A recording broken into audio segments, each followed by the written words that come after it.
Sarah. Yeah, I like that part too, where you mentioned God told you over and over and over not to drink.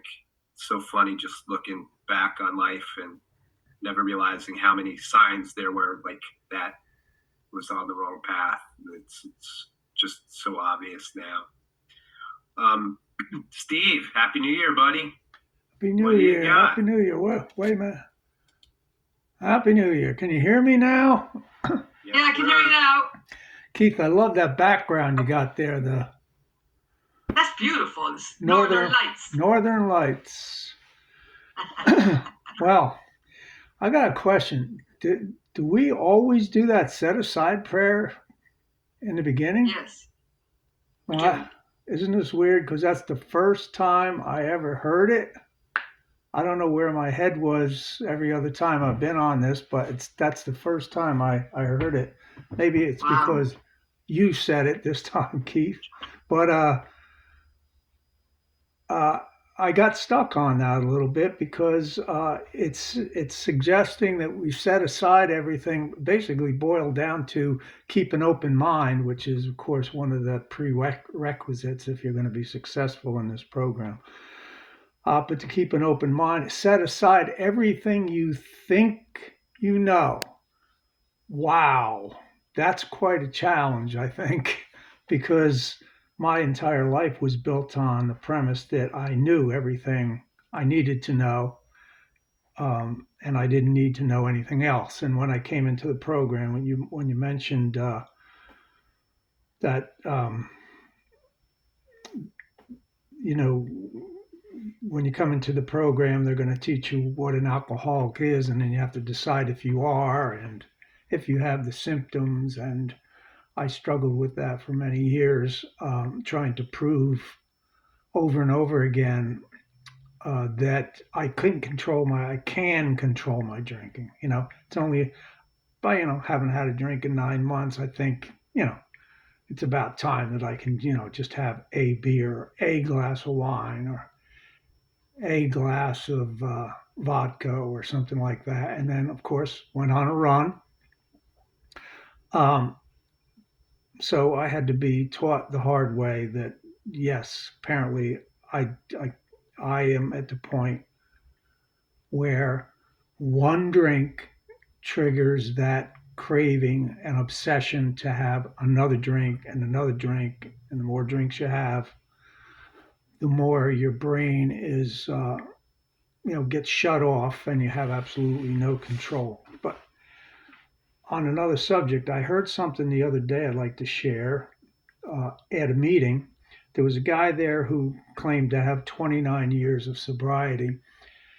And, it was like New Year's Day. So everybody was, in the New Year's mood. Goodbye, 2025. Hello, 2026. Unknown future, but let's hope that it's a good one or a better one. And he happened to share something that was I found very interesting, and this kind of ties into set aside everything you think you know. So he shared a story that he was happy to be sober and happy to have 29 years today. Apparently, he got sober on a New Year's Day 29 years ago, and that his two brothers had both died of heroin overdoses. Um, and I I like looked up and I thought where I thought he was going to go was down that dark road that you were talking about. But where he went was he said, it's really a blessing that they died young and they saved themselves from 20 or 30 years of the terrors and torture of addiction.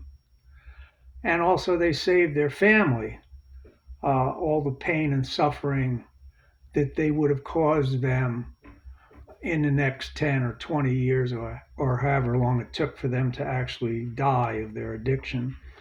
And it made me immediately think about the 6 or 8 people in the last 10 years who were friends of mine who either physically committed suicide by gunshot or hanging, uh, or purposefully, accidentally taking a drug overdose, or alcohol poisoning, or whatever it was that they did.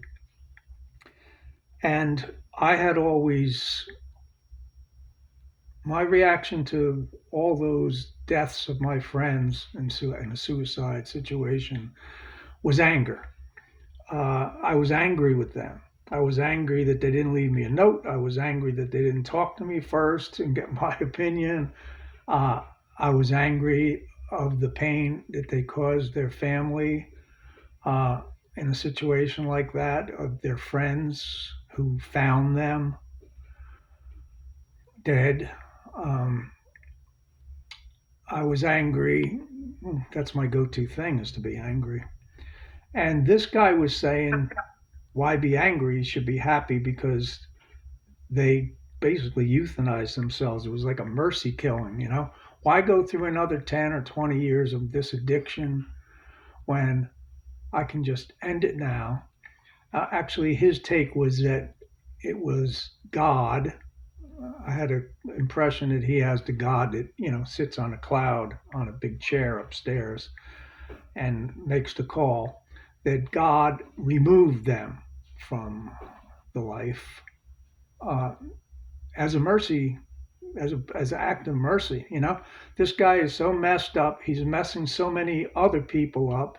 He's going to be messed up. I can see where this is going. He's going to ruin other lives. He's going to cause nothing but a trail of pain and wreckage behind him. So you know what? Let's just take him out now, and I'll bring him up here with me, and his problems will be over. And I never really looked at the suicides and alcoholic deaths that way. And I couldn't get it out of my head. I just kept thinking about it.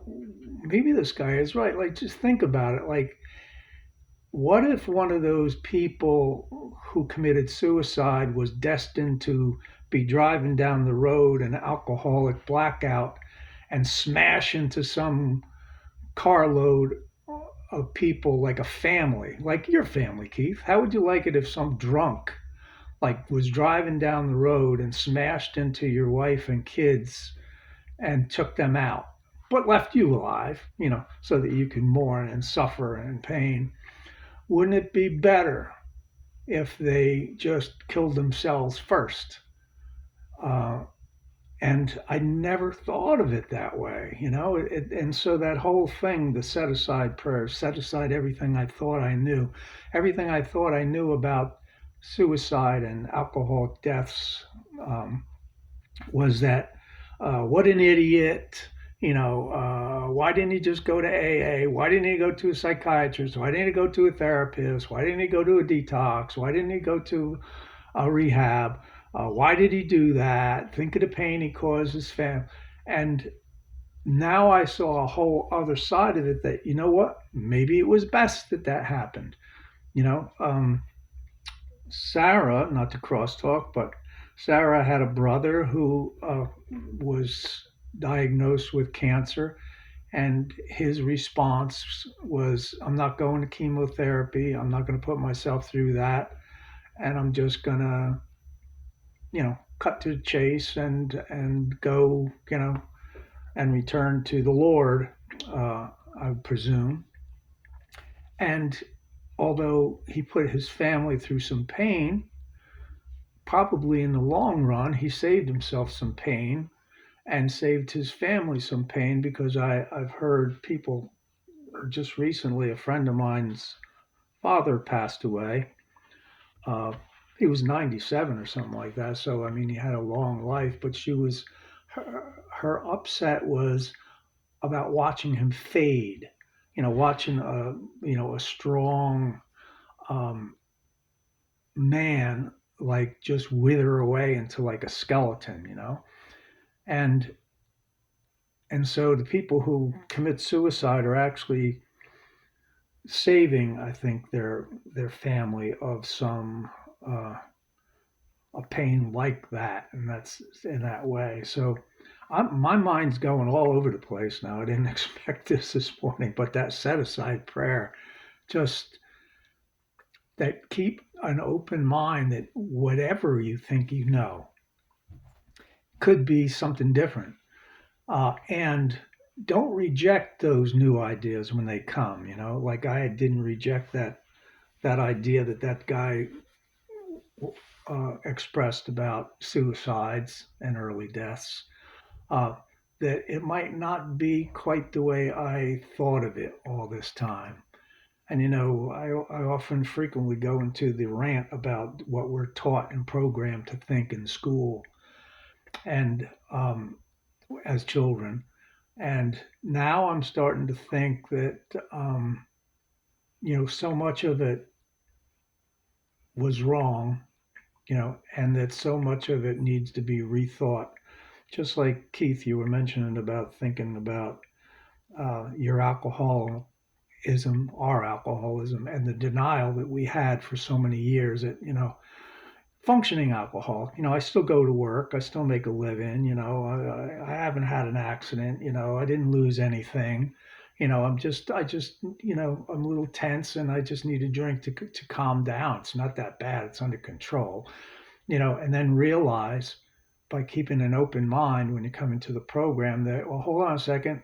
According to this literature, yeah, I am an alcoholic. I'm killing myself with this drug because it is a poison. It's slowly poisoning our body. So it's good to see everybody. I'm sorry that a few people aren't here, but maybe we'll catch them next week. And I'm cold down here. I don't know. I'm not looking forward to another 2 months of this, but have to accept it. Right? Acceptance is the key. Thanks for listening. Accept Thank you, the Steve. key to all our